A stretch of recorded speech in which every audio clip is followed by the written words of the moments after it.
काम माझ्याकडे. आज आपल्याला ज्या वक्त्या म्हणून लाभले आहेत तिचं नाव आहे सौ विशाखा आठवले. त्या अलिबागच्या आहेत आणि सच्चिदानंद परब्रह्म डॉक्टर जयंत बाळाजी आठवले यांनी स्थापन केलेल्या सनातन संस्थेच्या माध्यमातून गेली 20 वर्ष त्या अध्यात्म प्रसाराची सेवा करतात. हिंदू धर्मातील सण उत्सव यामागील अध्यात्मशास्त्र तसेच साधनेचे महत्त्व सांगणारी प्रवचनं देण्याची सेवा गेली अनेक वर्ष त्या करतायत. आपल्याला सगळ्यांना माहिती आहे की 3 तारखेपासून नवरात्र सुरू होते. 3 तारखेला घटस्थापना आहे. त्याचं औचित्य साधून विशाखाताई आज आपल्याला नवरात्रीचे अध्यात्मशास्त्र या विषयावर आपल्याशी त्या तासभर बोलणार आहे. विशाखाताई, तुम्ही सुरू करू शकता. हो काका, आवाज येतोय ना माझा व्यवस्थित? हो येतोय. सर्वांना नमस्कार. आज आठवले परिवारामध्ये सेवा करण्याची संधी मिळते त्याबद्दल खूप आनंद होतोय. काकांमुळे ही संधी मिळाली मला. तर आता काकांनी सांगितलं तसं आपला विषय आहे म्हणजे नवरात्र आता सुरू होते 3 तारखेपासून. आपण सगळे सण उत्सव साजरे करतो पण त्याच्यामागे एक शास्त्र आहे म्हणजे सायन्स आहे. जे अध्यात्म आहे ते सायन्स आहे. तर नेमकं प्रत्येक नवरात्रीतली जे काही आपण कृती करतो ती का करायची, त्याच्यामागे कारणं काय आहेत ते आज सगळं आपण समजून घेणार आहोत. आता आजचं प्रवचन आध्यात्मिक आहे तर आपण सुरुवात करण्यापूर्वी आपण गणपतीचा श्लोक म्हणूया. त्याला प्रार्थना करूया की आपलं हे प्रवचन आहे तर ते निर्विघ्नपणे पार पडते. आणि श्री गणेशाचा आपण श्लोक म्हणूया. वक्रतुंड महाकाय सूर्यकोटि समप्रभ निर्विघ्नं कुरु मे देव सर्वकार्येषु सर्वदा. विघ्नहर्ता श्री गणेश. आठवले परिवाराची आठवले सगळ्यांची कुलदेवी श्री योगेश्वरी देवी. आणि जसं आता सतीश काकांनी उल्लेख केला की सनातन संस्थेचे संस्थापक जे आपल्याच परिवारातले आहेत ते म्हणजे डॉक्टर जयंत बाळाजी आठवले, सच्चिदानंद परब्रह्म डॉक्टर आठवले. तर त्यांच्याविषयी सुद्धा आपल्या कुलवृत्तांतामध्ये माहिती आहे. तर आज त्यांच्या कृपेमुळे त्यांच्यामुळे आज आपल्याला हे शास्त्र समजत आहे. तर आपण आजच्या विषयाला सुरुवात करूया. तर आता गणेशोत्सव झाला, आता पितृपक्ष सुरू आहे आणि पितृपक्ष झाल्यावर नवरात्र येणार. म्हणजे आपण जर बघितलं तर वर्षभरामध्ये आपल्याला सगळे सण उत्सव बघा एकामागून एक सुरूच असतात. आपण हे सगळे सण उत्सव साजरे करतो तेव्हा एखादा सण असतो तर त्याच्यापूर्वी सगळीकडे आनंदी आनंद असतो, खूप उत्साह असतो, सगळे प्रसन्न असतात एकदम. तर मग ह्या सगळ्या सणांचा उद्देश नेमका काय आहे? म्हणजे फक्त सगळीकडे आनंद उत्साह काहीतरी गोडधोड करणं किंवा काही नवीन कपडे घेणं एवढ्यापुरताच मर्यादित आहे का? तर तसं नाही येतं. तर त्यालासुद्धा अध्यात्माचा जो भाग आहे, आध्यात्मिक कारण आहे. म्हणजे जसं आता हे विज्ञान युग आहे तर म्हणतात की आता ह्या विज्ञानामध्ये तुमचं अध्यात्म हे सगळे याचा काय उपयोग आहे. पण उलट आपलं जे अध्यात्मशास्त्र आहे ना ते प्रगत आहे आताच्या विज्ञानापेक्षा सुद्धा. तर ते कसं तर आपण आजच्या प्रवचनातून ते सगळ्यांना लक्षात घेऊ. तर आता हे जे नवरात्र आहे तर याला शारदीय नवरात्र म्हणतात. आपल्याला PPT पण आपल्याला स्क्रीनवर दिसेल त्या विषयाला घेऊन ते पण आपण पाहूया सगळ्यांनी. आता बऱ्याच ठिकाणी हे व्रत कुलाचार म्हणून पण केलं जातं. म्हणजे कुळाचार असतो प्रकारे घरांमध्ये आणि आजकाल सार्वजनिकरित्या पण नवरात्रोत्सव साजरा केला जातो. तर आपण याच्यामागचा इतिहास काय आहे, नंतर मग याचं आध्यात्मिक महत्त्व काय आहे आणि त्या काही धार्मिक कृती केल्या जातात त्या का करायच्या आणि शास्त्रानुसार कशा करायच्या ते आता आपण पाहूया. आता आपल्याला सगळ्यांना माहिती आहे की देवीने महिषासूर नावाचा जो राक्षस होता त्याच्याशी युद्ध केलं. म्हणजे हे युद्ध प्रतिपदा ते नवमी असं 9 दिवस करून नवमीच्या रात्री त्या महिषासूर राक्षसाला ठार केलं. तेव्हापासून देवीला महिषासूर मर्दिनी या नावाने म्हणू लागलं. आता नवरात्रीचं नेमकं महत्त्व काय आहे, म्हणजे ह्या दिवशी या काळामध्ये नेमकं काय घडत असतं. तर आपण जेवढे आपल्या सगळे सण उत्सव असतात, म्हणजे जसं आता गणेश उत्सव होऊन गेला, रामनवमी असते, हनुमान जयंती असते, तर त्या देवतेचा जो उत्सव असतो, सण असतो, तर त्या काळामध्ये पृथ्वीवरती त्या देवतेची जी शक्ती आहे ना, ती एरवीपेक्षा म्हणजे वर्षभरातले जे एरवीचे दिवस असतात त्याच्यापेक्षा त्या काळामध्ये 1000 पटीने ते तत्व आहे, म्हणजे ती शक्ती ती कार्यरत असते. ह्याला धरून नवरात्रीत सुद्धा देवी तत्व जे आहे, म्हणजे देवीची शक्ती आहे ती 1000 पटीने कार्य करते. म्हणजे समजा आपण म्हणूया की वर्षातल्या इतर दिवशी ती 1 युनिट असेल, तर या 9 दिवसांमध्ये ती 1000 युनिट एवढी असते. मग ही जी एवढी देवीची शक्ती आहे ती एवढ्या मोठ्या प्रमाणावर पृथ्वीवर आलेली असते, तर साहजिकच ती मिळवण्यासाठी आपल्याला प्रयत्न करायचे असतात. आणि त्यासाठी हे जे धार्मिक कृती आपल्याला सांगितली आहेत नवरात्रातले ते करायचे असतात. आणि त्याच्याच बरोबर कुठल्याही देवतेची शक्ती ग्रहण करण्यासाठी एक सोपं माध्यम आपल्याला दिलेलं आहे. आणि आता कलियुगातली सर्वोत्तम साधना त्याला म्हणतो आपण, की ती म्हणजे नामस्मरण. ह्या नवरात्रीच्या काळामध्ये आपण देवीचा जो नामजप आहे तो जेवढा जास्तीत जास्त करू तेवढं ते देवी तत्व त्या नामजपाच्या माध्यमातून आपल्याला ग्रहण होतं, म्हणजे आपण मिळवू शकतो. तो नामजप कोणता करायचा, तर आता पुढची स्लाईड दाखवा. तर तो नामजप आहे श्री दुर्गा देव्ये नमः. मग आता हा नामजप सुद्धा कसा करायचा, तर जसं आपण आपल्या आईला बघा प्रेमाने हाक मारतो, तसंच आहे हे नामजप करताना सुद्धा श्री दुर्गा देव्ये नमः, श्री दुर्गा देव्ये नमः. म्हणजे आपण आईला हाक मारल्यानंतर जशी आपली आई आपल्याला लगेच हो देते ना, तसंच हे आहे ही आपली आई आहे. तर तिला हाक मारली जेवढी प्रेमाने आर्ततेने आपण हाक मारू, म्हणजे तो नामजप जेवढा आर्ततेने आपण करू, तिच्याबद्दलची ती त्याच्याची ती माया आहे ती आपण त्याच्यातून व्यक्त करू, तेवढी देवीची कृपा देवीची शक्ती आपल्याला मिळणार आहे, देवीचा आशीर्वाद आपल्याला मिळणार आहे. तसंच आपली सगळ्यांची जी कुलदेवी आहे योगेश्वरी, तिचाही नामजप आहे श्री योगेश्वरी देव्ये नमः. हा सुद्धा आपण जास्तीत जास्त ह्या काळामध्ये आणि संख्येने म्हणजे जास्त वेळा तर करूया, भावपूर्ण पण करूया, कारण अध्यात्मातलं महत्त्वाचं नियम आहे भाव तिथे देव. ह्याला धरून या नवरात्रीच्या काळामध्ये आपण सगळ्यांनी हा नामजप आहे तो जास्तीत जास्त करूया. आता नवरात्रीमध्ये अनेक धार्मिक कृती केल्या जातात. म्हणजे उदाहरण बघायचं झालं तर घटस्थापना असते, घट बसवतात, कुंकुमार्चन असतं, त्यानंतर ओटी भरतात, कुमारिका पूजन, अखंड दीपदान दीपप्रज्वलन, म्हणजे अखंड दीप आपण आपल्या घरामध्ये लावतो. अशा प्रकारच्या धार्मिक कृती केल्या जातात. आता प्रांतानुसार तिथल्या भागानुसार बदलतात सुद्धा काही, पण या सर्वसामान्य आहेत की या नवरात्रात सगळीकडे ह्या कृती केल्या जातात. त्याचबरोबर आजकाल गरबा, नवरात्र म्हटलं की गरबाला विशेष महत्त्व असतं. गरबा गुजरातमध्ये जास्त प्रमाणात खेळला जातो, पण आजकाल सगळीकडेच तो खेळला जातो. पण महाराष्ट्रात जास्त करून आपल्याकडे भोंडला प्रसिद्ध आहे बघा. आता त्याचं जरा प्रमाण कमी झालेलं आहे, पण महाराष्ट्रामध्ये भोंडला हा पूर्वीपासून खेळला जातो.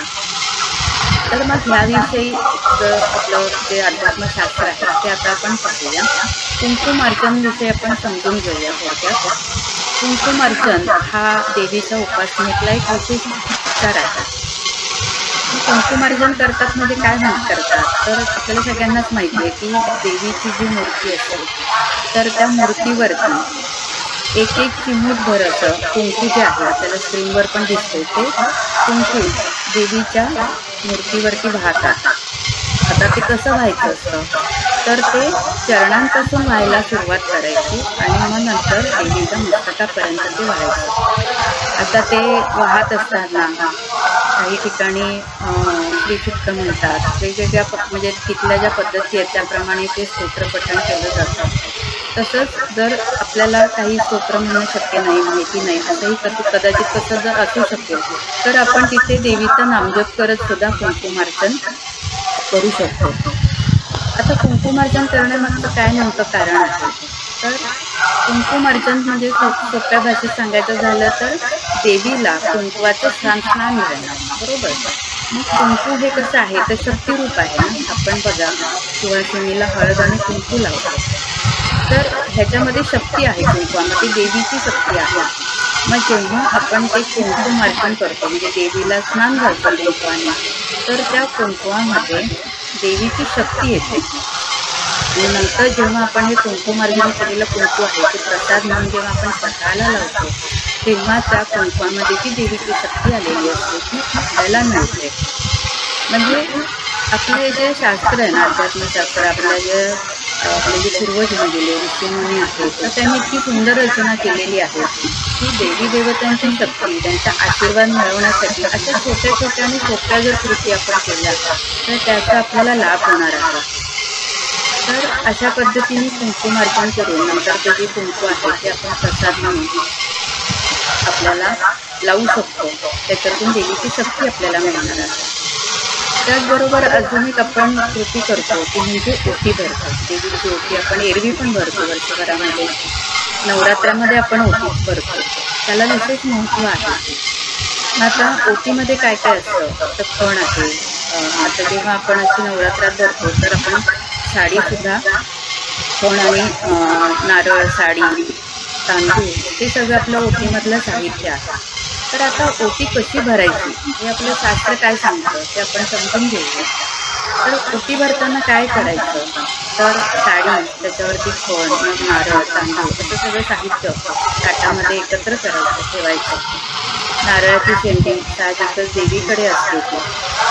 आणि हे सगळी जी ओटी आहे ती हाताची ओंजळ घेऊन आपल्या हाताच्या ओंजळीमध्ये ती ओटी घ्यायची आणि ती आपल्या छातीच्या समोर येईल या पद्धतीने आपण देवीसमोर उभं राहायचं.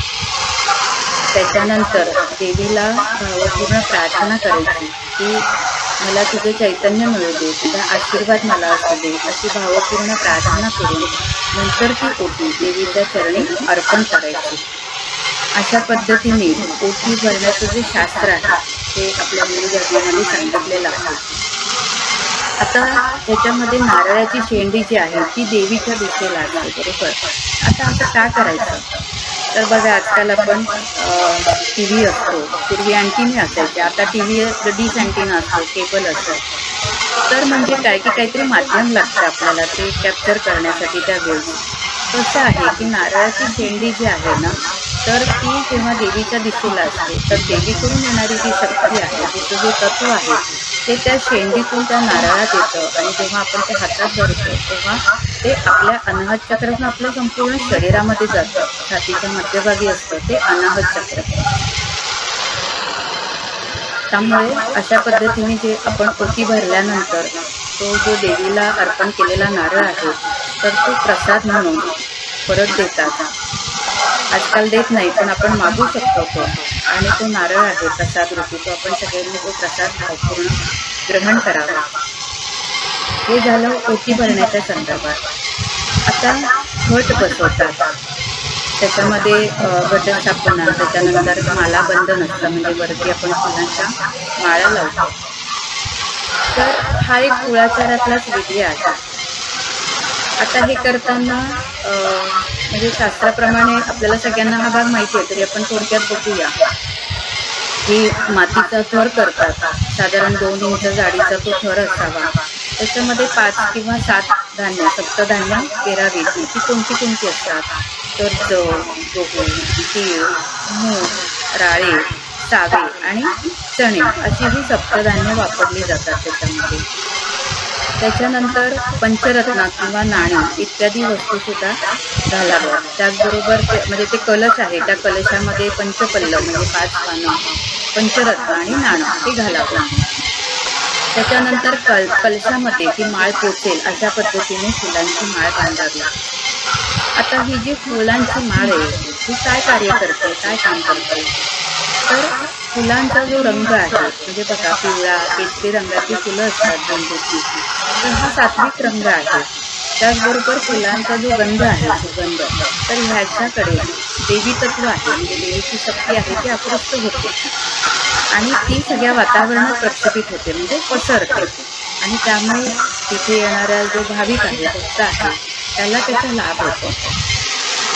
आता ही जी पेरलेली धान्य आहे त्याची नंतर ती रोपं होतात, तर ती आपण जेव्हा विसर्जन करतो तर त्या विसर्जनाच्या वेळी ती देवीच्या चरणी अर्पण करायची असतात. हे झालं घटस्थापन आणि मालाबंधन संदर्भातलं शास्त्र. त्याचबरोबर नवरात्रीमध्ये अजून एका गोष्टीला महत्त्व आहे, ते कोणतं, तर कुमारिका पूजन. आता एरवी बघा आपण सवाष्णीची पूजा करतो किंवा सवाष्णाची ओटी करतो, पण नवरात्रीत मात्र कुमारिकेला महत्त्व आहे. असं का? तर कुमारिका ही तिच्यामध्ये देवीची अप्रकट शक्ती असते, म्हणजे जी सवाष्ण स्त्री असते तिच्यामध्ये प्रकट शक्ती असते आणि कुमारिके असते तिच्यामध्ये अप्रकट देवी तत्व असतं. मग जसं आपण सुरुवातीला बघितलं ना की नवरात्रीच्या काळामध्ये 1000 पटीने हे देवी तत्व कार्यरत असतं, तर ते मिळण्यासाठी ह्या सगळ्या गोष्टी आपल्याला करायच्या आहेत. मग त्याच्यातलाच हा भाग म्हणजे कुमारिका पूजन. मग कुमारिका पूजन आपण करतो म्हणजे त्याच्यामध्ये काय काय करतो, तर ती कुमारिका म्हणजे फक्त एक व्यक्ती किंवा ती एक मुलगी नसते, तिच्या माध्यमातून साक्षात दुर्गादेवी आपल्या घरी येत असते आणि म्हणून आपण तिची पूजा करतो. म्हणजे तिच्यातलं जे देवी तत्व आहे त्या तत्वाची आपण पूजा करत असतो. त्यामुळे तो भाव ठेवून जर आपण ती कृती केली तर त्याचा आपल्याला लाभ होतो, देवीची कृपा होते आपल्यावरती. मग म्हणजे शास्त्र असं सांगतं की 9 दिवस एकेका कुमारिकेचं पूजन करायचं, म्हणजे 9 कुमारिकेचं पूजन करायचं. पण ज्यांना शक्य नसतं तर ते एकाच दिवशी सुद्धा 9 कुमारिका बोलून त्यांचं पूजन करतात. आता हे पूजन करत असताना कुमारिका ज्या आहेत तर त्यांना बसण्यासाठी आसन द्यावं. नंतर आपण प्रत्यक्ष देवीची पूजा करत आहोत असा भाव ठेवून तिची पाद्यपूजा करायची. त्यानंतर देवीला आवडणारं जे सात्विक भोजन आहे ते केळीच्या पानावरती त्या कुमारिकांना वाढायचं. भोजनानंतर कुमारिकेला नवीन वस्त्र देऊन तिला आदिशक्तीचं रूप मानून तिला भावपूर्ण नमस्कार करायचा. अशा पद्धतीने ते कुमारिका पूजन आहे, तर ते म्हणजे साक्षात देवीची पूजा करणं आहे. तर जेवढं आपण ते भावपूर्ण करू तेवढा आपल्याला त्याच्या आध्यात्मिक स्तरावर लाभ होणार आहे. आध्यात्मिक स्तरावर लाभ म्हणजे काय, तर आपल्यावर देवीची कृपा होणार आहे, तिची ती शक्ती आपल्याला मिळणार आहे. त्याचबरोबर अजून एक नवरात्रीतला महत्त्वाचा भाग येतो म्हणजे अखंड दीप शेवट ठेवणं. आता नवरात्रीमध्ये जे देवी तत्व कार्यरत असतं तर ते ग्रहण होण्यासाठी हे एक माध्यम आहे. आता जेव्हा आपण देवीसमोर तेलाचा किंवा तुपाचा जो दिवा आहे तो अखंड ठेवण्यासाठी प्रयत्न करतो, तर ह्याच्यामुळे काय होतं, तर हे जे सूक्ष्म देवी तत्व आहे तर ते त्या दिव्याच्या ज्योतीकडे आकृष्ट होतं, म्हणजे येतं. आणि त्या ज्योतीच्या माध्यमातून ते सगळ्या वातावरणात प्रक्षेपित होतं. म्हणजे जर आपण ज्योतीचं निरीक्षण केलं तर आपल्याला लक्षात येतं की कसं छान वलय असतं ज्योतीभोवती. तर हे जे वलय म्हणजे काय, तर त्या दिव्याच्या ज्योतीतून प्रक्षेपित होणारं ते चैतन्य असतं, ती शक्ती असते. आणि जेव्हा आपण अखंड दीप घरामध्ये ठेवत ठेवतो तर त्या माध्यमातून वातावरणामध्ये जी शक्ती आहे ती कार्यरत होते, ते चैतन्य कार्यरत होतं आणि आपल्या आजूबाजूचं वातावरण आहे ते सात्विक होतं.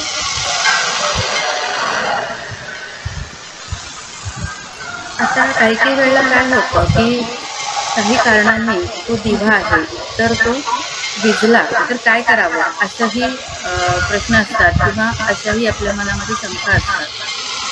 आता समजा एखाद्या वेळी वाऱ्याने किंवा तेल कमी झालं किंवा वाट काजळी धरली वातावर, तर त्याच्यामुळे जर दिवा विझला तर तेवढं फक्त आपण ते कारण आहे ते दूर करून योग्य ते त्याच्यावर उपाययोजना करून आपण तो दिवा प्रज्वलित करावा, देवीची क्षमा मागावी आणि प्रायश्चित्त म्हणून देवीचा 108 किंवा 1008 वेळा नामजप करावा असं आपलं शास्त्र सांगतं. हे झालं अखंड दिवा ठेवण्याच्या संदर्भातलं शास्त्र. म्हणजे बघा, जर आपण लक्षात घेतला तेवढ्या वेळ आपण जे ऐकत आहोत की प्रत्येक जी कृती आहे ती आपण इतके वर्ष करतच आहोत, पण ती का करायची हे सुद्धा आपल्या शास्त्रामध्ये सविस्तर लिहिलेलं आहे की त्याचा परिणाम काय होतो. आणि हे सगळं अध्यात्मशास्त्र आहे, हे सगळं सूक्ष्मातलं आहे ना, म्हणजे ही शक्ती तत्व हा सगळा सूक्ष्मातला भाग आहे. मग हे जे सूक्ष्मातलं ज्यांना कळतं किंवा त्यांना त्याचा अभ्यास त्यांनी केला, ते आपले ऋषी मुनी संत त्यांना जे त्यांनी अनुभवलं ते सगळं त्यांनी हे शास्त्र म्हणून लिहून ठेवलेलं आहे. त्यामुळे आजकालचे जे पुरोगामी आपण म्हणूया, बुद्धिवादी म्हणूया, की बुद्धी वापरून त्याच्या आजकाल बघा ना, कुठलाही सण आला की त्याच्या विरोधात काहीतरी उठवायचं, पोस्ट पाठवायचा, हे सहज झालेलं आहे. पण जर आपल्याला शास्त्र माहिती असेल का करायचं, आपला हिंदू धर्म आपण म्हणतो प्राचीन आहे, महान आहे, तो का आहे, ते ह्या सगळ्या गोष्टींमुळे आहे. त्यामुळे आपल्या धर्माचा जर कोणी त्याला विरोध करत असेल, चुकीचं पसरवत असेल, त्याचं खंडन करणं हे पण आपलं धर्म कर्तव्य आहे. आता जसं आपण सुरुवातीला बघितलं की गरबा खेळणं हा आजकाल खूप मोठा भाग झाला आहे नवरात्रातला. पण खरं म्हणायचं झालं तर त्याचं जे मूळ स्वरूप आहे किंवा त्याचा मूळ उद्देश आहे तो बाजूला राहतो आता, आणि त्याला विकृत स्वरूप आलेलं आहे. ते गरबा खेळणं म्हणजे खरं काय अपेक्षित आहे तिथे, तर गरबा खेळणं म्हणजे टाळ्यांच्या लयबद्ध गजरामध्ये देवीला आळवून तिचं भजन करणं.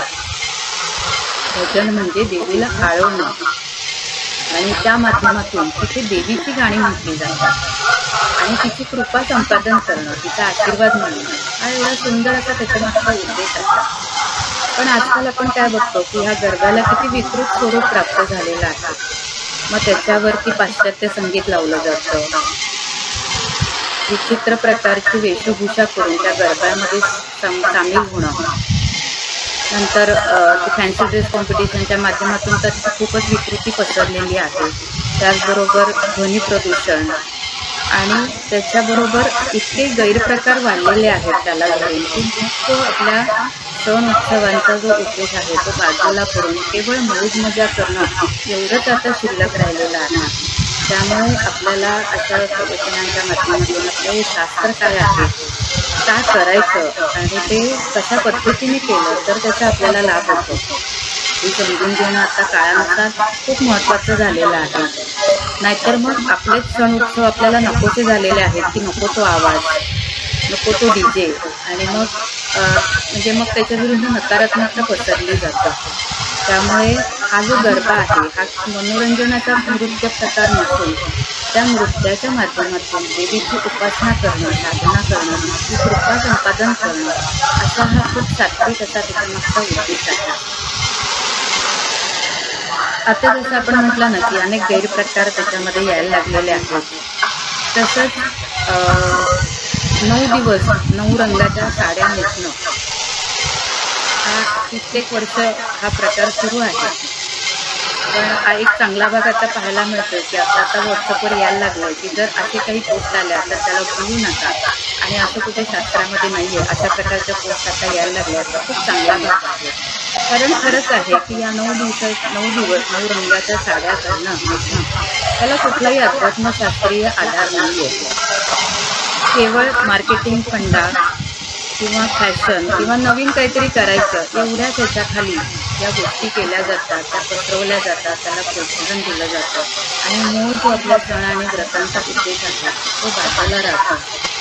त्यामुळे आपण सगळ्यांनी हा भाग समजून घेऊया आणि आपल्या प्रत्येक सण उत्सवामध्ये आपल्यातली सात्विकता वाढवणं, आपली जी परंपरा आहे, आपल्या हिंदू धर्माचं शास्त्र आहे याचा आधार घेऊन हे सगळे सण साजरे करणं. आपण जे काही दागिने घालतो, चांगल्या जरीकाठीच्या साड्या नसतो, तर त्याच्यामागे सुद्धा सात्विकता मिळवणं हाच उद्देश आहे. केवळ सौंदर्य चांगलं दिसणं हा त्याच्यामागचा उद्देश मुळात नाहीच आहे. तर मग हा सगळा भाग आपण लक्षात घेऊया आणि यावर्षीचं नवरात्र आहे आपण सगळ्यांनी अतिशय भावपूर्ण म्हणजे आध्यात्मिकदृष्ट्या साजरा करण्याचा प्रयत्न करूया. जे काही आपण करू, जे काही थोडंफार करू, पण ते मनापासून आणि भावपूर्ण करूया की जेणेकरून ते देवी तत्व आपल्याला पण अनुभवता येईल. म्हणजे कसं आहे ना की अध्यात्म हे कृतीचं शास्त्र आहे, ते अनुभवण्याचं शास्त्र आहे. म्हणजे मी जरी सांगितलं की मला तेव्हा खूप छान वाटलं, चांगलं वाटलं, पण हे जेव्हा आपण सगळेजण प्रत्यक्ष कृती करू तेव्हा आपण ते अनुभवणार आहोत. त्यामुळे आपण नक्की सगळेजण प्रयत्न करूया, कृती करून बघूया आणि हे देवी तत्व कसं अनुभवायचं तेही आपण सगळेजण नक्कीच त्याचा लाभ घेऊ शकतो. खरं तर नवरात्रोत्सवाच्या संदर्भात बघितलं तर अजून बऱ्याच गोष्टी आहेत शास्त्राप्रमाणे सांगायचं झाल्या तर. फक्त वेळेअभावी आज आपण ज्या महत्त्वाच्या गोष्टी आहेत, महत्त्वाची जी सूत्र आहेत ती आता आपण पाहिली की जी सर्वसाधारण सगळीकडे केलं जातं. पण या संदर्भात आपली एक वेबसाईट आहे www.sanatan.org. याच्यावरती याविषयीचे सगळं आपल्याला लेख वाचता येतील. त्याचबरोबर आपल्याला स्क्रीनवर दिसत आहे की हा जो ग्रंथ आहे धार्मिक उत्सव आणि व्रत यामधील शास्त्र, तर ह्याच्यामागे सुद्धा आपल्याला याविषयीचं सगळं शास्त्र आहे सविस्तर सगळं वाचायला मिळेल. ऑनलाईन सुद्धा आपण हा ग्रंथ मागवू शकतो. पण ह्याला ग्रंथ का म्हणतो तर ह्याच्यामागे सगळे ईश्वरी ज्ञान आहे, अध्यात्मशास्त्रीय ज्ञान आहे. तर www.sanatanshop.com या वेबसाईटवरून सुद्धा आपण ऑनलाईन हा ग्रंथ मागवू शकतो. त्याचबरोबर आपली जी वेबसाईट आहे त्याच्यावरती काही व्हिडिओ पण उपलब्ध आहेत, ती सुद्धा आपल्याला बघून पाहता येतील. तर आवर्जून आपण सगळ्यांनी या वेबसाईटचा लाभ करून घेऊया. त्याचबरोबर या दुर्गादेवीचं लॉकेट आहे, दुर्गादेवीचं छायाचित्र जे आहे तर ते सुद्धा सनातन संस्थेने प्रकाशित केलेलं आहे. म्हणजे आता आपण बघतो की बाजारामध्ये तर आपल्याला फोटो सगळ्या देवतांचे मिळतात. मग ह्याचं काय वैशिष्ट्य आहे तर सनातन संस्थेचे जे साधक आहेत की ज्यांनी साधना करून त्यांना ध्यानामध्ये देवीने जो स्वरूप दाखवलं त्याप्रमाणे हे चित्र तयार केलेलं आहे. त्याचबरोबर दुर्गादेवीच्या नामजपाची नामपट्टी आहे. सगळ्या ज्या कुलदेवी आहेत त्याच्यामध्ये आपली योगेश्वरी देवीच्या नामजपाची पण नामपट्टी आपल्याकडे उपलब्ध आहे. तर ती जर आपण घरामध्ये लावली तर येता जाता आपल्याला त्याच्याकडे लक्ष दिलं तर आपला नामजप सहज होऊ शकतो. या उद्देशाने हे नामपट्टी आपण तयार केलेली आहे. तर आपण सगळ्यांनी भावपूर्णरित्या हा नवरात्रोत्सव साजरा करूया. त्याचबरोबर देवीला आपण प्रार्थना पण करूया सगळ्यांनी की तूच आमच्याकडून हा नवरात्रोत्सव आहे तो भावपूर्ण करून घे. तुला अपेक्षित अशी साधना आमच्याकडून करवून घे. आमची व्यष्टी आणि समष्टी साधना करण्यासाठी तूच आम्हाला बळ दे. आणि धर्मसंस्थापनेचं कार्य ज्याची आता खूप आवश्यकता आहे त्या कार्यामध्ये तूच आम्हाला सहभागी करून दे. अशी भावपूर्ण प्रार्थना सुद्धा आपण दुर्गादेवीच्या चरणी सर्वांनी करूया. कारण आपण सगळेजण एवढे भाग्यवान आहोत की आपल्या आठवले परिवाराला संत परंपरा लाभलेली आहे. तर मुळातच आपल्या सगळ्यांमध्ये ती प्रकृती आहे, बुद्धी आहे. तर आपण थोडेसे जरी प्रयत्न केले तर आपण सगळेजण ते नक्कीच अनुभवू शकणार आहोत. आता नवरात्र झाल्यानंतर साहजिकच येतो तो दसरा. त्या दसऱ्याविषयी सुद्धा आपण थोडक्यात समजून घेऊया. दसरा म्हणजे आपल्याला माहिती आहे की त्याला आपण विजयादशमी असंही म्हणतो. काही ठिकाणी दशहरा या नावाने सुद्धा हा सण ओळखला जातो. आणि 3.5 मुहूर्तांपैकी असा हा एक शुभ मुहूर्त आहे. दसरा या सणाचा जर आपण उल्लेख केला म्हणजे किंवा त्याचं महत्त्व जाणून घ्यायचं झालं तर शौर्य जागृत करणारा आणि विजयोत्सव साजरा करणारा असा हा दसरा हा सण आहे. मग ह्याचं जसं आपण नवरात्रीचं आध्यात्मिक महत्त्व समजून घेतलं, त्याला ऐतिहासिक जो परंपरा आहे, तसंच दसऱ्याचं काय आहे ते पण आता आपण पाहूया. आता ह्याच्या मागे एक कथा आहे ती आपण पाहूया, समजून घेऊया, ऐकूया. तसे श्री रामचंद्रांचे पूर्वज असलेला रघु हा एक महापराक्रमी राजा होता की ज्याने एकदा विश्वजित यज्ञ केला आणि त्या यज्ञाच्या वेळी त्याने सर्व संपत्तीचं दान केलं. त्याची जेवढी संपत्ती होती त्या संपत्तीचं दान केलं आणि त्यानंतर तो एका पर्णकुटीत राहू लागला. मग एकदा वरतंतू नावाचे जे ऋषी आहेत त्या ऋषींचे शिष्य, त्यांचं नाव होतं कौत्स, ते रघुराजाकडे आले आणि त्यांनी त्या कौत्साला त्यांच्या गुरूंना देण्यासाठी 14 कोटी सुवर्णमुद्रा हव्या होत्या. तर त्यांनी ह्या राजाकडे मागितल्या, कारण त्याला माहिती होतं की हा राजा दानशूर आहे आणि ह्याच्याकडे कोणी गेलं तरी तो रिक्त हस्ताने परत येत नाही. आणि म्हणून कौत्साला त्याच्या गुरूंना देण्यासाठी जी 14 कोटी सुवर्णमुद्रा हवी होती ती त्यांनी रघुराजाला मागितली. आता तर खरं पाहायला गेलं तर रघुराजाने त्याची सगळी संपत्ती दान केली होती, त्यांच्याकडे काहीच नव्हतं. पण आपल्याकडे आलेला जो व्यक्ती आहे त्याला रिकाम्या हाताने पाठवायचं नाही. त्यामुळे रघुराजांनी काय निर्णय घेतला, त्यांनी काय ठरवलं की आता आपण कुबेरावरती आक्रमण करू आणि त्याच्याकडून जी संपत्ती मिळेल त्याच्यातला 14 कोटी सुवर्णमुद्रा या कौत्साला द्यायच्या. पण हा रघुराजाचा जो निश्चय आहे, त्यांनी जे ठरवलं होतं तर ते कुबेराला कळलं आणि कुबेराने रघुराजाने आपल्यावरती आक्रमण करायच्या आधीच या आपटा हे जे वृक्ष आहे, आपटा आणि शमी या वृक्षांवरती सुवर्णांचा वर्षाव केला. कारण रघुराजा हे पराक्रमी राजा होते आणि त्यामुळे त्यांच्याशी युद्ध करण्यापेक्षा त्यांना जे हवंय ते त्यांना सुवर्ण मुद्रा ज्या होत्या त्या कुबेरांनी त्यांना दिल्या आणि त्या आपटा आणि शमी या वृक्षांवरती त्याचा वर्षाव केला. ह्याला धरून ही जी कथा आहे, पौराणिक कथा, याचा संदर्भ घेऊन म्हणजे तेव्हापासून म्हणजे त्रेतायुगापासून हिंदू जे आहेत ते विजयादशमी महोत्सव साजरा करू लागले. म्हणजे हे सोनं लुटायची परंपरा आहे ही तेव्हापासून सुरू झालेली आहे. त्याचबरोबर अजून एक पौराणिक संदर्भ याला एक आहे की प्रभू श्री रामचंद्रांनी रावणावरती विजय मिळवून याच दिवशी रावणाचा वध केला आणि हा जो अभूतपूर्व विजय त्यांनी मिळवला त्या दिवसाला विजयादशमी असे नाव मिळाले. आणि ह्या विजयाचं प्रतीक म्हणून अनेक ठिकाणी रावण दहन सुद्धा करण्याची प्रथा आहे. दसऱ्याच्या दिवशी अजून एक गोष्ट केली जाते ती म्हणजे शस्त्रपूजन. म्हणजे जेव्हा पांडव अज्ञातवास संपून परत आले तेव्हा त्यांनी शक्तीपूजन करून शमीच्या वृक्षावरची जी त्यांनी शस्त्र ठेवली होती ती त्यांनी परत घेतली आणि कौरव सैन्यावरती स्वारी करून विजय मिळवला. तर तोही दिवस दसऱ्याचा म्हणजे आश्विन शुद्ध दशमीचा होता. म्हणजे असे हे सगळे जे पौराणिक संदर्भ आहे की विजयाचं प्रतीक म्हणून हा दसरा साजरा केला जातो. मग दसऱ्याच्या दिवशी आपले जे आपलेच परिचित नातेवाईक असतात त्यांना आपटेची पानं सोनं म्हणून वाटण्याची प्रथा आहे ती आता सध्या प्रचलित आहे. त्याला सुद्धा एक ऐतिहासिक महत्त्व आहे. ते कोणतं तर सीमोल्लंघन करून जेव्हा विजयी वीर परत यायचे तेव्हा ते घरात आल्यानंतर सुवासिनी त्यांचं औक्षण करतात आणि त्यावेळी ते जे वीरपुरुष आहेत ते सुवासिनींना ओवाळणी देत असतात. तर हा जो प्रसंग आहे तर ह्याची आठवण म्हणून सध्याच्या काळात जी आपल्याची पानं आहे ती सोनं म्हणून वाटण्याच्या रूपात आता ही प्रथा म्हणा किंवा हा जो भाग आहे तो शिल्लक राहिलेला आहे. तर हा ऐतिहासिक भाग बघितल्यानंतर दसऱ्याचं आध्यात्मिक महत्त्व काय आहे तर ते पण आपण समजून घेऊया. तर दसरा हा 3.5 मुहूर्तांपैकी एक पूर्ण मुहूर्त आहे.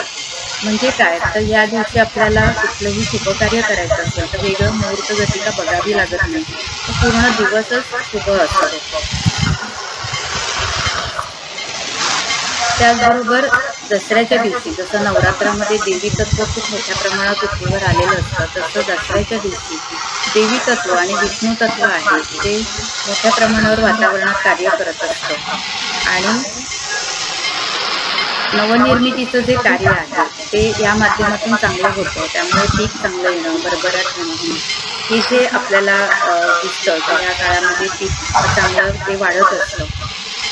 तर हा सूक्ष्मात्म सुद्धा जो त्या शक्तीचा परिणाम होत असतो त्याच्यावरती. त्याचबरोबर या दिवशी वातावरणामध्ये श्रीराम आणि हनुमानाचं तत्व आहे ते सुद्धा कार्यरत असतं. त्यामुळे त्यांचं जर आपण स्मरण केलं तर आपल्याला त्याचा आध्यात्मिक स्तरावरती लाभ होतो. आता दसऱ्याच्या दिवशी ज्या काही आपण धार्मिक कृती करतो त्या कोणत्या आहेत आणि त्या कशा करायच्या, का करायच्या ते पण आपण आता समजून घेऊ. आता आपण सीमोल्लंघन करतो, शमीपूजन करतो, शस्त्रपूजा करतो. आता या दिवशी गावाच्या सीमेबाहेर सीमा ओलांडून जायचं अशी पद्धत आहे ना. आणि जिथे शमीचा किंवा आपट्याचा वृक्ष असेल तिथे थांबतात आणि मग त्याला प्रार्थना करतात. जसं आपण मगाशी ऐतिहासिक संदर्भ बघितला त्याला धरून ही कृती केली जाते. आता शमी वृक्षाकडे प्रार्थना काय करायची आणि कोणता श्लोक आहे तो आपल्याला स्क्रीनवर दिसेल आता. तर ह्याचा अर्थ काय आहे की शमी पाप संपते म्हणजे नष्ट करते शमीचे काटे आहेत ते तांबूस असतात आणि शमी रामाला प्रिय आहे, त्यामुळे प्रिय आहे आणि अर्जुनाच्या बाणांना ती धारण करणारी आहे. त्यामुळे तिथे आपण शमीला तिथे अशी प्रार्थना करायची की हे शमी, रामाने तुझी पूजा केली आहे, मी यथाकाल विजय यात्रेला निघणार आहे, ही यात्रातून निर्विघ्न आणि सुखकारक कर. अशा पद्धतीने शमी वृक्षाकडे आपण प्रार्थना करू शकतो. तसंच आपट्याचं सुद्धा पूजन केलं जातं, आपट्याच्या झाडाचं. तर त्यावेळी सुद्धा कोणता मंत्र म्हणायचा आणि त्याचा अर्थ काय आहे ते सुद्धा आपल्याला त्या स्क्रीनवर दिसत आहे. त्याचा अर्थ आहे, हे अस्मंतक महावृक्ष हे महादोषांचे निवारण करणारा आहे. मला माझ्या मित्रांचे दर्शन घडव आणि माझ्या शत्रूंचा नाश कर. त्याचा सुद्धा ऐतिहासिक जो संदर्भ आहे तो आपण आता पाहिला. हे केल्यानंतर त्या वृक्षाच्या मुळाशी तांदूळ, सुपारी आणि सुवर्ण नाणं ठेवतात. जर सोन्याचं नाणं शक्य नसेल तर तांब्याचं नाणं ठेवू शकतात आणि मग या वृक्षाला प्रदक्षिणा घालून त्याच्या गुंड्याजवळची थोडी माती आणि त्या वृक्षाची पानं घरी आणतात. ही खरी सीमोल्लंघनाची पद्धत आहे. आता काळाच्या ओघामध्ये ही मागे पडली आहे, शक्य पण नाही आहे आताच्या परिस्थितीत म्हटलं तर. तरीसुद्धा शास्त्र काय आहे हे माहिती व्हावं म्हणून केवळ आपल्यापर्यंत पोहोचवण्याचा प्रयत्न केला. आता ह्याच्या मागचा अजून एक उद्देश कसा आहे तर आपला हिंदू धर्म काय शिकवतो की प्रत्येक चराचरामध्ये, सजीव निर्जीव गोष्टीमध्ये, वस्तूमध्ये सुद्धा ईश्वर आहे.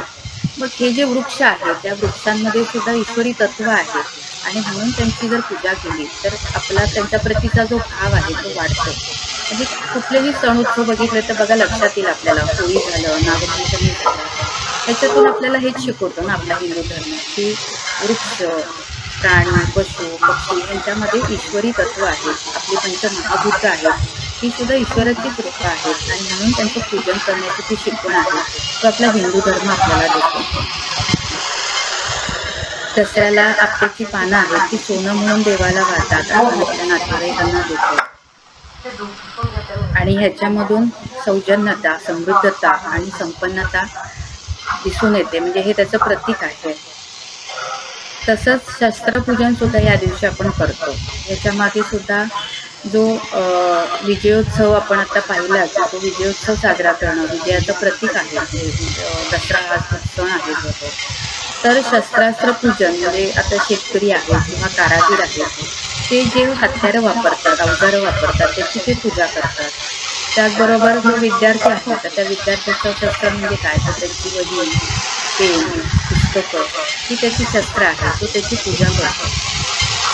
म्हणजे काय की पुन्हा हाच भाग बघा की प्रत्येक गोष्टीमध्ये ईश्वराचं रूप आणणं आणि त्याची पूजा करणं, त्यांच्याप्रती कृतज्ञता व्यक्त करणं की ह्यांच्यामुळे आपण वर्षभर काम करू शकतो. विद्यार्थी त्या वही, पुस्तक, पेन, पेन्सिल ह्यांच्यामुळे अभ्यास करू शकतो. हा जो कृतज्ञता भाव आहे हा ह्याच्यातून व्यक्त करण्याची ही आपल्याला संधी.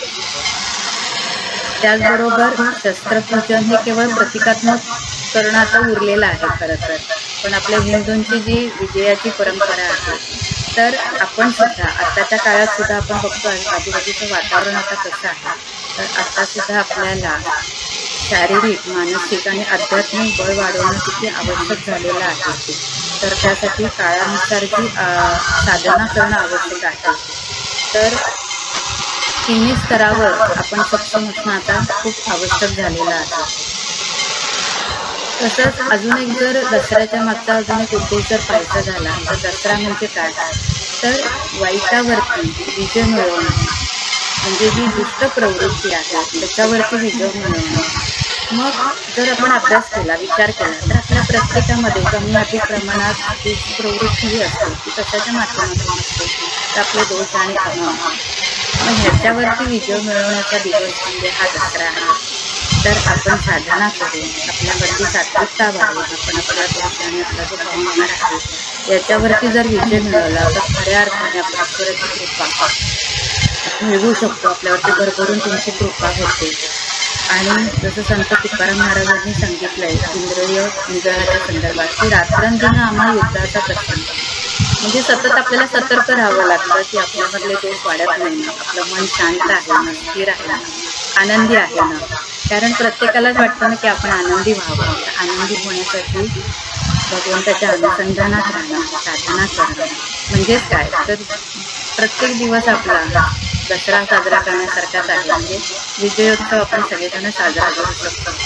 त्यासाठी जसं आपण नवरात्रामध्ये दुर्गा देवीचा नामजप करणार तसंच एरवी सुद्धा वर्षभरामध्ये आपण सतत आपली जी कुलदेवी आहे म्हणजे आपली कुलदेवी योगेश्वरी आहे तर श्री योगेश्वरी देवी हा नामजप करणं म्हणजे आपण प्रत्येकजण आपल्या उपास्य देवतेचा किंवा म्हणजे आपण त्याला म्हणतो आपली आवडती देवता आपण करतच असतो.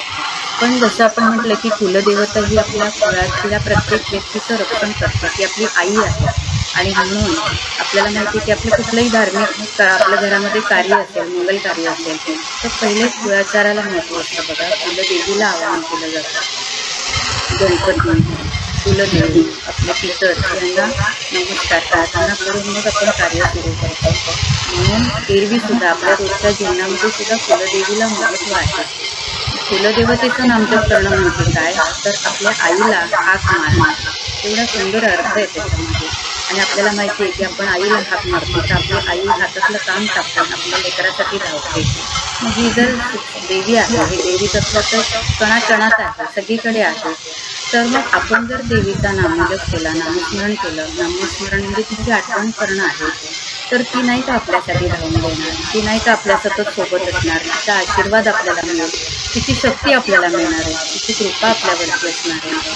तर आता कलियुगातलं सर्वोत्तम साधना मार्ग कोणता तर नामस्मरण. कारण आता आपण यज्ञयाग करू शकत नाही, तासन तास बसून पोथी वाचन आहे किंवा ध्यानधारण आहे ते करू शकत नाही. म्हणून कलियुगातली ही साधना मार्ग भगवंताने आपला दिलेला आहे तो म्हणजे नामजप. तो आपण सगळ्यांनी करण्याचा प्रयत्न करूया. आत्ता आपण जी काही साधना करत असतो त्याला धरून आपण हे करूया. त्याच्याचबरोबर श्री गुरुदेव दत्तगुरूंचा जो नामजप आहे तो सुद्धा आपल्या प्रत्येकासाठी आवश्यक असतो. का तर आपल्या पूर्वजांना गती देणं, गती मिळवून देणं आणि पूर्वजांना गती न मिळाल्यामुळे आपल्या जीवनामध्ये जे अडचणी निर्माण होतात त्या दूर करणं हे दत्तगुरूंचं कार्य आहे. तर ते कार्य केव्हा होणार तेव्हा आपण दत्तगुरूंचं नामस्मरण करणार. त्याच्यासाठी हा सोपा छोटासा असा नामजप आहे श्री गुरुदेव दत्त. तर हे दोन जे नामजप आहेत तर ते प्रत्येकासाठी आपण म्हणतो ना की एक प्रायमरी डोस असतो अध्यात्मिक तसा हा आहे. तर हा जर आपण केला तर आपल्या जीवनातले अडथळे दूर होतात किंवा त्याच्यावरती मात करण्याची जी क्षमता आहे ते आध्यात्मिक बळ आहे ते आपल्यामध्ये निर्माण होतं. आपल्यामध्ये सकारात्मकता निर्माण होते आणि आपलं जीवन आनंदी होतं.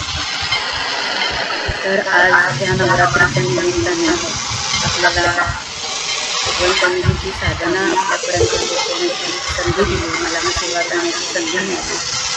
तर आई योगेश्वरीच्या चरणी रात्रले यांच्या चरणी कृतज्ञता व्यक्त करते. सतीश काकांनी मला ही संधी दिली त्यांच्याही प्रति कृतज्ञता व्यक्त करते. आणि आज आपण आता हा जो विषय ऐकला तर आपल्याला ऐकल्यानंतर काय वाटलं, काही प्रश्न असतील तर माझ्या परीने मी नक्की त्याच्यावर उत्तर देण्याचा प्रयत्न करेन. कारण आज सोडलेले सगळेच ज्येष्ठ श्रेष्ठ आहेत. तर ही एक छोटी सेवा करण्याची म्हणजे प्रयत्न केला आपल्यापर्यंत हे शास्त्र पोहोचवण्याचा. तर हे ऐकल्यानंतर आपल्याला कोणाला काही सांगायचं असेल, विचारायचं असेल तर आपण बोलू शकतो.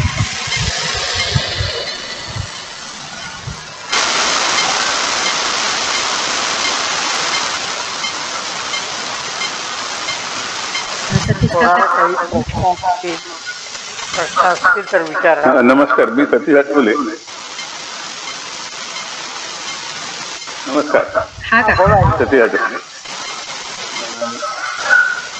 आपण नवरात्रातलं जे संपूर्ण व्यवस्थित सगळं सांगितलं पण त्यात एक गोष्ट माझ्या अंदाजाने राहिली ती म्हणजे नवमीच्या दिवशी आपल्या उत्सवांमध्ये घागरी फुंकणे आणि महालक्ष्मी व्रत हा जो एक कार्यक्रम असतो तो आपल्या आत्ताच्या या विवेचनामध्ये आला नाही असं मला वाटतं. कारण ऐकत होतो माझ्या बहिणीने आता आपलं जे आपण मासिक काढतो आहोत या मासिकामध्ये जे आपण शनिवार म्हणून जे आपण लिहिलं त्यात आपलाही काही लेख आहे.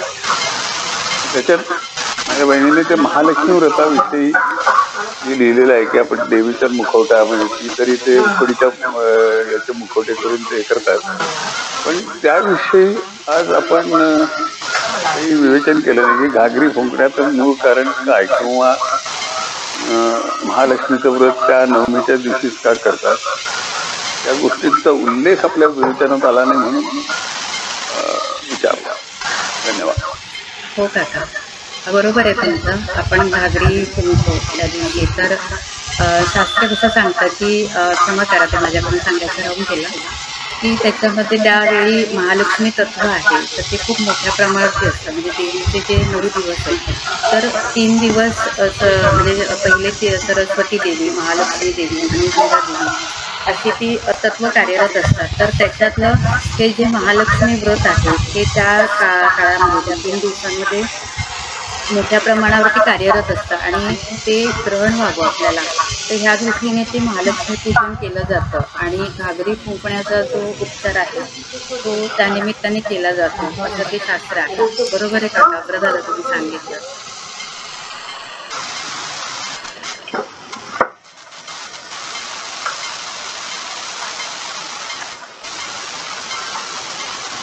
आणि कोणाला काही प्रश्न आहेत?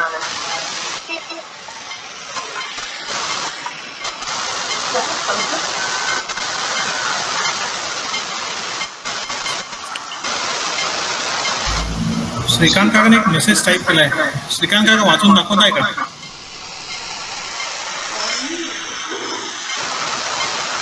नमस्कार. आपण खूप आस्थेने सर्व माहिती आणि आध्यात्मिक संस्कारांचं महत्त्व सांगतो. नामस्मरण किंवा नाम जप करणे हा सुलभ मार्ग आहे, याचे पुनस्मरण करून दिले हे खूपच योग्य होतं. मनपूर्वक धन्यवाद. मला एक छोटासा प्रश्न असा विचारायचा आहे की आजच्या धकाधकीच्या जीवनामध्ये आपल्याला आपले धार्मिक विधी करायला किंवा संस्कार पूर्ण करायला खरं बघितलं तर वेळ कमी मिळतो असं सर्वांची एक तक्रार आहे. परंतु नामजप करणे हे तर मला असं वाटतं की सर्वांना सहजच शक्य आहे. म्हणजे उदाहरणार्थ आपण देवाची जेव्हा पूजा करतो किंवा आरती करतो संध्याकाळी त्यावेळेला हा नामजप केला तर चालतो का असं मला विचारायचं. हो, म्हणजे बरोबर विचारलं तुम्ही की नामस्मरण आहे ना तर नामस्मरण असं साधना प्रकार आहे की त्याला स्थळ काळ वेळ शौच स्वयंशुद्ध कशाचंच बंधन नाही आहे. त्यामुळे उलट आपण पूजा करताना जर नामस्मरण केलं तर ते खूप चांगलं होईल ते, कारण आपली ती पूजा आहे ती भावपूर्ण होईल, एकाग्रतेने होईल आणि त्या पूजेचा जो आध्यात्मिक स्तरावर लाभ आहे म्हणजे जेव्हा त्यांचा आशीर्वाद मिळणार आहे तो खऱ्या अर्थाने तिथे साध्य होईल. त्यामुळे नामस्मरण आपण कुठेही केव्हाही करू शकतो. कारण आपण कसं आहे की सतत मनात विचार असतात आपल्या आणि जर आपण अभ्यास केला तर बरेचसे विचार असे असतात की त्याचा काहीच आपल्याला उपयोग नसतो, उलट ते त्रास देणारेच असतात. त्यामुळे मनाला जर आपण नामस्मरणाची सवय लावली तर हळूहळू हे विचार कमी होऊन आपलं मन स्थिर शांत व्हायला मदत होते, सकारात्मकता वाढते, पॉझिटिव्हिटी वाढते की जी आत्ताच्या काळाची सगळ्यांचीच अडचण असते की ताणतणाव, टेन्शन, छोट्या छोट्या गोष्टींमुळे आपण खूप अस्थिर होतो. म्हणजे कुठल्या दुसऱ्या देशात बॉम्बस्फोट झाला, भूकंप झाला, काही घडलं तरी इकडे आपण खूप भीती आपल्याला वाटते असं. पण कलियुगातली ही जी साधना आहे तर नामस्मरण जर आपण केलं तर आपण आपलं जे मनोबल आहे ना ते खूप वाढतं, मानसिकदृष्ट्या आपण खूप सक्षम होतो. कुठलाही प्रसंग आहे, जी अडचण असेल, आपल्यासमोर काही मोठं घडू दे तरी सुद्धा आपण स्थिर राहून तिथे योग्य कृती करू शकतो. योग्य निर्णय घेण्याची जी बौद्धिक आणि मानसिक क्षमता आहे ती आपल्यामध्ये निर्माण होते आणि प्रचंड सकारात्मकता वाढते आपल्यामध्ये.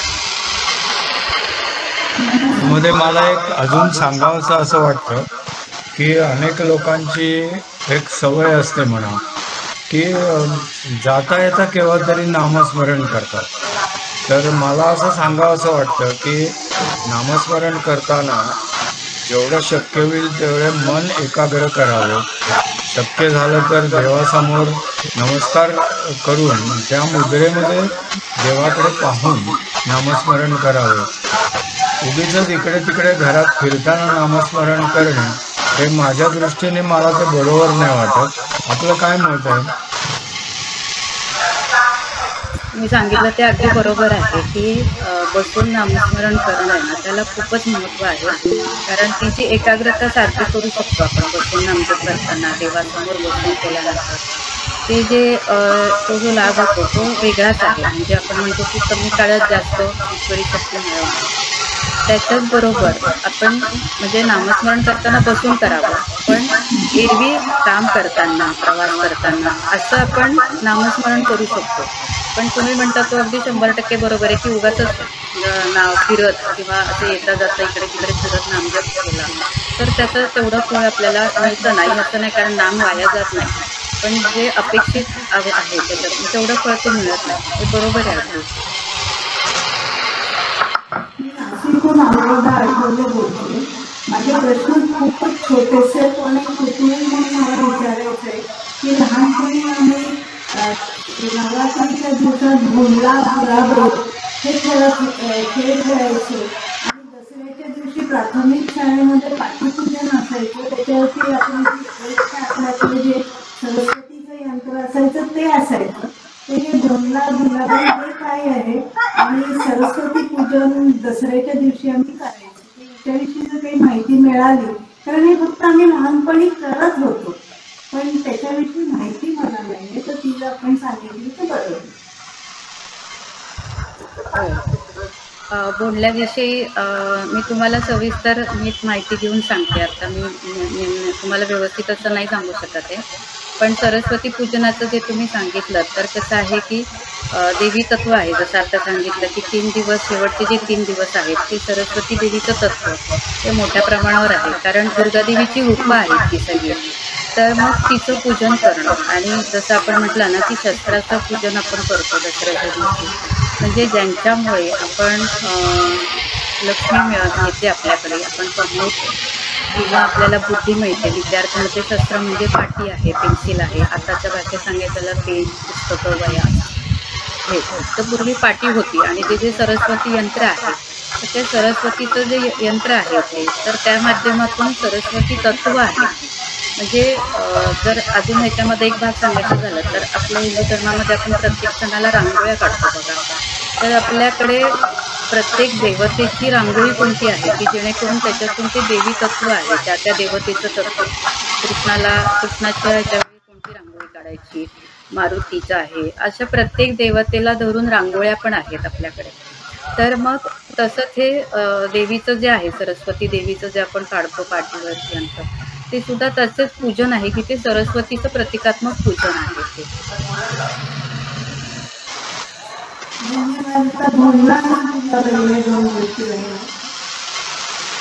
हो मी सांगते नंतर ताई, कळवते मी आपल्या ग्रुपवर पाठवीन वाटलं असतं.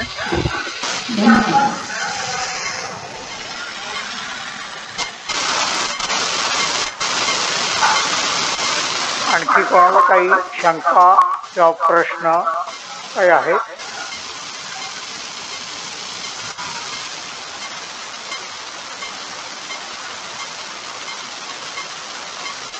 बहुजन असावे. कोणाला काही विचारायचं नाही ना?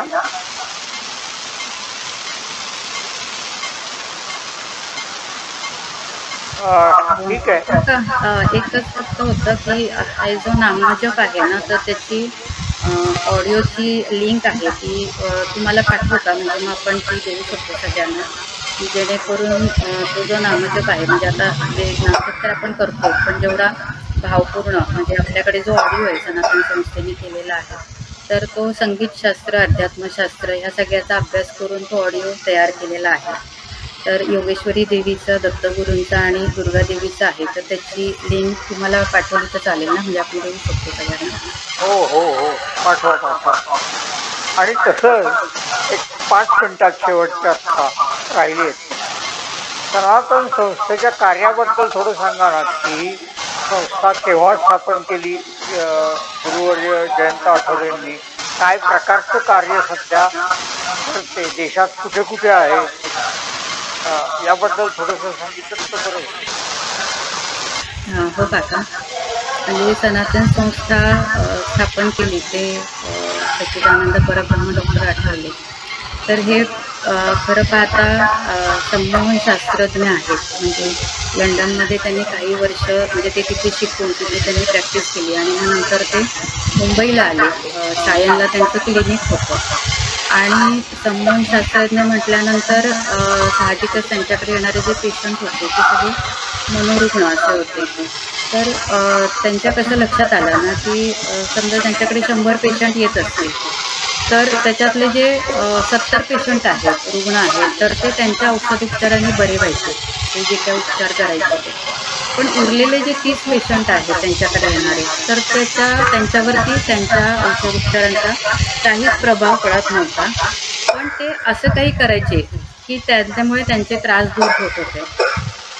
तर त्यांनी जेव्हा अभ्यास केला की ही 30% लोकं आहेत ही जातात कुठे, नेमकं काय करतात, की त्याच्यामुळे म्हणजे एवढं माझं विज्ञान मी एवढा अभ्यास केला आहे, संशोधन केलेलं आहे आणि मी त्यांना त्यांच्यावरती जी काही ट्रीटमेंट करतो तर त्याचा उपयोग होत नाही आहे. पण अजून असं काहीतरी शास्त्र आहे की त्याच्यामुळे त्यांना त्यांचे त्रास दूर झालेले ते अनुभवता येतात. तर ह्या लोकांचा जेव्हा त्यांनी अभ्यास केला, त्यांना विचारलं तेव्हा त्यांच्या लक्षात आलं की त्यांच्यापैकी काही जण संतांकडे जातात, कोणी नारायण नामबळी करतात. म्हणजेच काय की आध्यात्मिक जे ते उपाय करतात तर त्याच्यामुळे त्यांचे त्रास कमी झाले असं त्यांना लक्षात आलं. आता मुळात त्यांची जिज्ञासू वृत्ती होती, त्यामुळे त्यांनी ते अजून त्याच्या खोलात गेले, अभ्यास केला, वेगवेगळ्या संतांना भेटले. ते संतांनी त्यांना जे सांगितलं त्याप्रमाणे त्यांनी प्रत्यक्ष कृती केली. आपल्या धर्मग्रंथांचा अभ्यास केला. संतांनी त्यांना सांगितलं की तुम्ही तुमच्या कुलदेवतेचं नामस्मरण करा. त्यांनी त्यांच्या कुलदेवतेचं नामस्मरण केलं आणि म्हणजे महाराष्ट्रभरातल्या अनेक संतांना ते भेटल्यानंतर त्यांच्या लक्षात आलं की म्हणजे उदाहरण द्यायचं झालं तर मुंबईचे संत आहेत तर त्यांनी जे सांगितलं तेच अलिबागच्या संतांनी सांगितलं, तेच पुण्याच्या संतांनी सांगितलं, तेच नाशिकच्या संतांनी पण सांगितलं.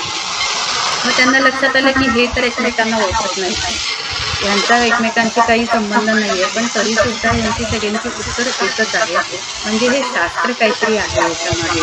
आणि म्हणून त्यांनी अजून खोलात जाऊन त्याचा अभ्यास केला, प्रत्यक्ष स्वतः साधना केली, संतांनी जसं जसं सांगितलं आणि त्याच्यातून त्यांना लक्षात आलं, त्यांनी ज्या अनुभूती घेतल्या आणि मग त्यांना लक्षात आलं की ह्या विज्ञानापेक्षा सुद्धा अध्यात्म हे कितीतरी पटीने श्रेष्ठ आहे.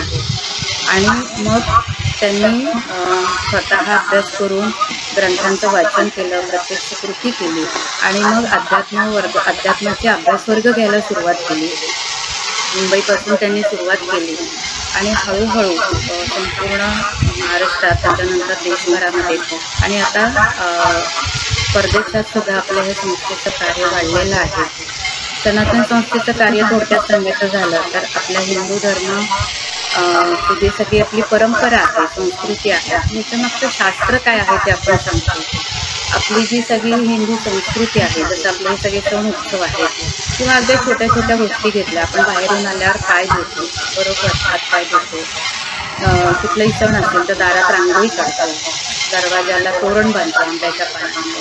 तर हे का करायचं, आंब्याचीच पानं का वापरायची, आता ज्या सवाष्ण स्त्री असतात, महिला असतात, त्यांनी काचेच्या हिरव्या बांगड्या का घालायच्या, कुंकू का लावायचं, आपले जे अलंकार असतात ते अलंकारांमागचं काय शास्त्र आहे. म्हणजे फक्त सौंदर्यासाठी अलंकार नाही आहेत दागिने, तर त्याचा पण एक स्पिरिच्युअल त्याचा जो लाभ आहे, स्पिरिच्युअल सायन्स आहे त्याच्यामध्ये. तर हे जे सगळं आहे ना, हे आपण ही सनातन संस्था सांगते. आणि जसं आज आपला हा जो कार्यक्रम आहे प्रवचनाचा, तसंच आपण ठिकठिकाणी प्रत्यक्ष ऑनलाईन प्रवचनं घेतो. समाजामध्ये सात्विकता वाढावी, सगळ्यांनी साधना करावी. कारण आता समाजामध्ये जी सगळी विकृती वाढली आहे त्याचं एकमेव कारण ते म्हणजे धर्मशिक्षणाचा अभाव, साधनेचा अभाव. आणि जे आपण कलियुग म्हणतो ते त्याच्यामुळे चालले. आपले जर आपण आई वडील आपल्या आजी आजोबांचा जर अभ्यास केला तर लक्षात येईल की त्या काळी किती सगळीकडे सगळे ज्या धार्मिक कृती होत्या त्या शास्त्राप्रमाणे परंपरेप्रमाणे केल्या जायच्या. आता त्याला खूप काटछाट केली जाते, नवीन वळण दिलं जातं, विश्वास नसते, श्रद्धा नसते. त्यामुळे जो साधनेचा भाग आहे तो कमी झाला आहे. त्यामुळे समाजाची जी असात्विकता वाढली आहे त्याच्यामुळे पाश्चात्य जो प्रभाव आहे, आपण त्याला संस्कृती तर म्हणूच शकत नाही कारण ती मुळात संस्कृतीच नाही, ती विकृतीच आहे. त्याचे परिणाम आता आपल्याला दिसायला लागलेले आहेत आणि म्हणून आपल्या हिंदू धर्माचा अध्यात्मशास्त्राचा प्रसार करणं, समाजात साधनेचा प्रसार करणं, सगळ्यांना साधनेचं महत्त्व सांगणं यासाठी ही संस्था कार्य करते. आणि या माध्यमातून अशी प्रवचनं देणं, आपले ग्रंथ प्रदर्शनं असतात. आता नवरात्रात आपल्याला आपल्या ठिकाणी जिथे जिथे मोठी मंदिरं आहेत तर तिथे आपल्याला सनातन संस्थेचं ग्रंथ प्रदर्शन निश्चित दिसेल. त्याला तुम्ही सगळ्यांनी आवर्जून भेट द्या, तिथे तुम्हाला सगळं विस्तृत माहिती मिळेल. त्याचबरोबर आपली वेबसाईट आहे त्याचाही आपण अवश्य लाभ घ्या. आणि आपले ऑनलाईन पण सत्संग असतात की त्या माध्यमातून आपण आठवड्यातून एकदा 1 दिवस 1 तास आपण हा सत्संग घेतो आणि त्या माध्यमातून हे जे सगळे आपण आता छोट्या छोट्या गोष्टी बघितल्या, कुंकू लावणं आहे, सगळे जे की धार्मिक कृती आहेत आपल्या त्याचं महत्त्व सांगतो, शास्त्र सांगतो. त्याचबरोबर आता आपण दसऱ्याच्या ह्याच्यामध्ये जो स्वभावदोष आणि अहंचा भाग बघितला तर आपण म्हणतो की स्वभावदोषाला औषध नाही, असं आपण म्हणतो ना, स्वभावाला औषध नाही. पण खरं तर अध्यात्मामध्ये आपण आपल्याकडे इतकी सुंदर प्रक्रिया परतगुरू डॉक्टर आठवलेंनी तयार केलेली आहे की आपण आपले दोष आणि अहंवरती मात करून आपले जीवन आनंदी करू शकतो. तर जीवन आनंदी करण्यासाठी ही प्रक्रिया कशी राबवायची, आपले दोष कसे ओळखायचे ते घालवण्यासाठी आपल्या मनाला ऑटो सजेशन म्हणजे स्वयंसूचना कशी द्यायची हे सगळं आपण खूप छान पद्धतीने शिकवतो या सत्संगांच्या माध्यमातून. तर ज्यांना हे सगळं शिकण्याची इच्छा आहे, आवड आहे त्यांनी जरूर संपर्क करा. आम्हाला आनंद होईल कारण आपला हा उद्देश आणि ही आवश्यकता आहे आता काळानुसार की हिंदूंना, केवळ हिंदूंना धर्मशिक्षण नसल्यामुळे आपली ही स्थिती झाली आहे. अन्य धर्मियांचा अभ्यास केला तर ते कट्टरतावादी का आहेत, कारण त्यांना धर्मग्रंथांचे बालपणी लहान वयापासून दिलं जातं की ज्याचा अभाव आपल्याकडे आहे. तर बालसंस्कार वर्ग घेणं, युवा वर्ग घेणं अशी सगळी ही कार्य आहे आपल्या सेवारूपी ते संस्थेच्या माध्यमातून सुरू आहे. हा बोला. हा माझा एक छोटासा मुद्दा राहिला, वेळ असला तर सांगू का? हा सांगा. विशाखाताई, आपल्याकडे 9 ही ब्रह्मसंख्या मानली जाते. म्हणजे 9मध्ये 9 मिळाले किंवा 9ला 9ने गुणलं, काही केलं तरी शेवटी उत्तर 9च येतं. तर त्याचा आणि नवरात्रातले 9 दिवस असा काही संबंध आहे का?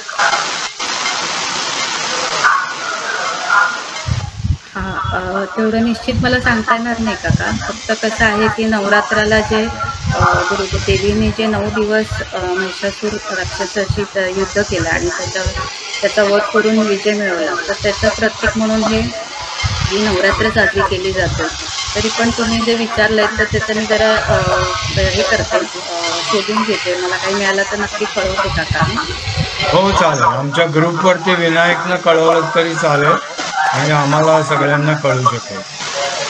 धन्यवाद. धन्यवाद विशाखाताई, तुम्ही आज आमच्या आला, तुम्ही आमच्या परिवाराच्या सदस्य आहात किंवा आपल्याच आहात.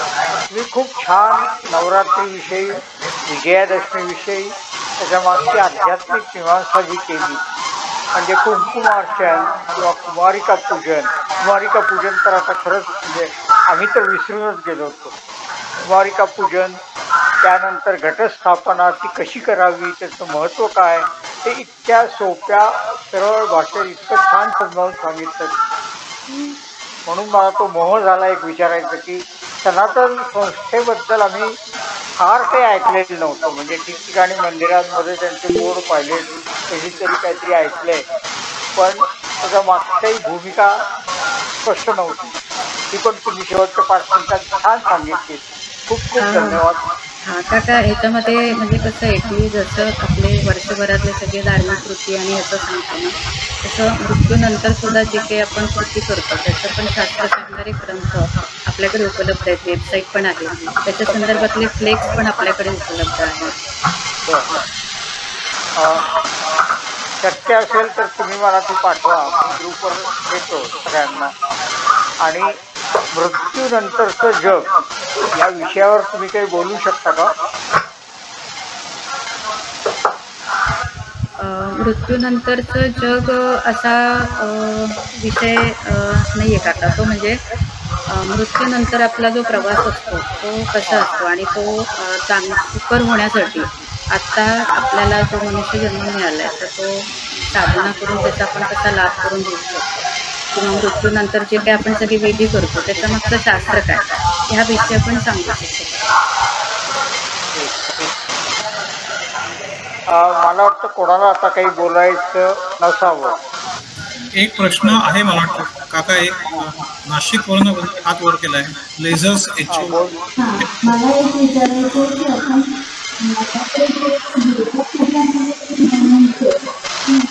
दुर्गादेवीचं पूजन करतात तसं ललिता पंचमीला आपण पूजा करतो आणि जसं सांगितलं तसं तीन देवींची जे नवरात्रात पूजा असते का फक्त दुर्गादेवीचीच असते? काका मला ना आवाज नीट आला नाही, प्रश्न सांगू शकता का? ऍक्च्युअली कसं आहे का आपण नवरात्र या दुर्गादेवीचं पूजन म्हणून म्हणतो की महिषासुराला मारणारी ती दुर्गादेवी, परंतु आपण ललिता पंचमीला श्रीसूक्त बरेच ठिकाणी पठण करतो आणि दसऱ्याला आपण सरस्वती पूजन करतो. म्हणजे तिन्ही देवींचं पूजन करणारा नवरात्र आहे का फक्त शक्ती पूजा? ह्याच्यामध्ये कसं आहे की दुर्गादेवीचं जे रूप आहे तर त्याची प्रत्येक देवतेची 2 रूपं असतात. एक म्हणजे तारक रूप आणि दुसरं मारक रूप. तर शस्त्र धारण करणारी ही मारक रूपातली देवी आहे आणि सरस्वती देवी आहे, महालक्ष्मी आहे, ही तारक रूपातील आहे. तर दुर्गादेवीच्या दोन्ही रूपांची पूजा आपली या माध्यमातून होते, असं आहे ते त्याच्यामागचं कारण.